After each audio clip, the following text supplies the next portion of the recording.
8 అడుగులు Ganapati. Final price ఎంత అన్న?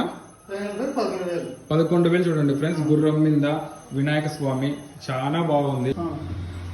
6 అడుగులు గణపతి, సిద్ధి బుద్ధి దేవతలు పక్కనే ఉన్నారు. ఇది ఫైనల్ ప్రైస్ ఎంత అన్న? 8,000కి ఇస్తాడంట ఫ్రెండ్స్. చాలా బాగుంది ఫ్రెండ్స్, మీరు ఒకసారి చూడండి. ఈ గణపతి ఎంత అన్న? 6,500. ఇది సేమ్ రెండు సేమ్ ఇవి రెండు సేమ్ ఫ్రెండ్స్. 6,500. సూర్యచక్రం 9,000. ఎన్ని అడుగులు ఉందన్న ఇది బొమ్మ? 7 అడుగుల బొమ్మ. 8,000 చూడండి ఫ్రెండ్స్. మన వాళ్ళు వస్తే కదా 7,000. ఇట్లా వీళ్ళ దగ్గర చాలా ఉన్నాయి. ఒకసారి అన్ని చూడండి ఫ్రెండ్స్, చాలా రకాలు ఉన్నాయి. మీరు ఒకసారి వచ్చి విజిట్ చేయండి.